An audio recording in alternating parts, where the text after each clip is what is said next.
Hi, and welcome to my A through Z book. Akhenaten was considered the rebel pharaoh because he was only worshipped the sun god Aten as his only god. He was Amenhotep's son. He only reigned for 16 years, but that is longer than his son did. When he was king, he introduced a different form of art that most people did not like. He was a very unpopular king because he closed all the temples down except for the ones that had to deal with the sun god. The Book of the Dead is basically a book of magic spells for the dead.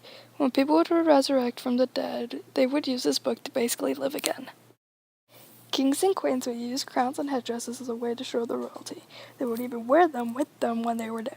They were made from organic materials, so they could not be preserved, but we can depict what they look like from pictures.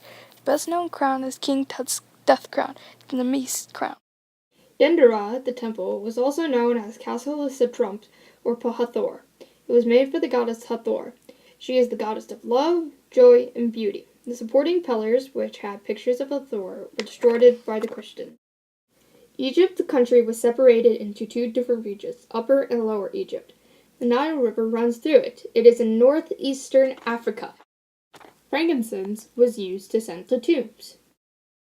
The pyramids of Giza were built during King Khufu's reign. It didn't use slaves but men from the country. The best known pyramid there is the Great Pyramid.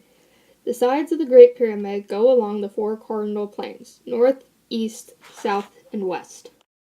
Hatshepsut was the only woman to become a pharaoh. She was the first wife of Thutmose II. She proclaimed that the gods made her the new king.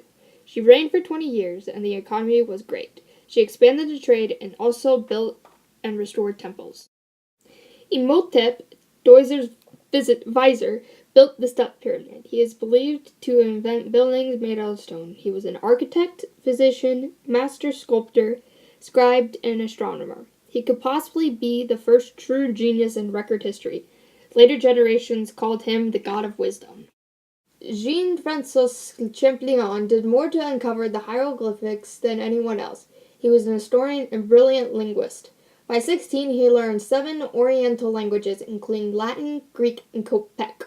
Kopek is a later form of ancient Egyptian. In the 1820s, Champollion created an entire list of Egyptian symbols with their Greek equivalents. He was the first Egyptologist to realize that the symbols were alphabetic and symbolic. In some cases, they were determinative, meaning that they could depict the meaning of a word in one symbol. Karnak, the temple, is also known as a Pet Istut. It was dedicated to the gods Amon, Mut, and Khonsut. It is the biggest religious building in the world. Luxor, the temple, was built by King Amenhotep III. It was dedicated to Amon-Ra, king of the gods, his consort Mut, and his son Khronz. King Tut and Horemheb finished it, but Ramses II added on to it. They were complete mathematical geniuses. There is no record how they were able to do math, but they must have had an understanding of the subjects because they were really good in engineering, astronomy, and administration. Napoleon Bonaparte invaded Egypt during 1798. Everything that we know today about ancient Egypt was started to be found when he invaded. The Old Kingdom started in 3100 BC and lasted until 2125 BC. The important things that happened during this time was that Pappus was invented, the Step Pyramid was built, and the pyramids of Giza were built. In 1799, Pierre Picard discovered the Rosetta Stone. It was carved with the Egyptian and Greek. It also had 3 writing systems, hieroglyphics, demonic, and the Greek alphabet. It helped crack the hieroglyphics. We wouldn't know anything about ancient Egypt without it. Queens are wives to kings. They're not as important as the pharaoh. Hatshepsut was supposed to be queen, but became a king instead. Ramses II, the last great king, reigned for 67 years. During this 4th year of reign, he fought against the Hittites. That lasted for 20 years. The second campaign fought against Kadesh. In the end, they made a treaty. He also had his name engraved in every single building in Egypt. Saqqara, the pyramid, was the first step pyramid. It was built during King Djoser's reign. It was the first large stone structure built in the world. It was built by putting one tomb on top of each other until it had 6 tombs. King Tut, the great king, was Akhenaten's son. He became king at age 9, and he reigned for 9 years. I and Horemheb told him what to do and what not to do.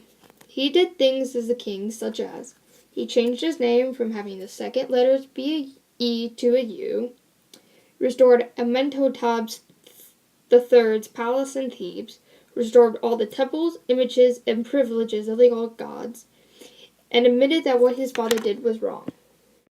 Ushapti means answerer. Buried 365 statues with him with mummies. He is the answerer for the dead. When you are called to do work, he will answer for you. Egyptians didn't make symbols for vowels. Because of this, we may never know how words were formed. Palm wine was used to clean the abdominal cavity of the mummy during mummification. They would use a jar to pour it in. X in hieroglyphics is a bowl and a piece of rope folded not exactly in half. The frankincense that was used for the most recent mummification came from Yemen. Yemen is found in the Middle East.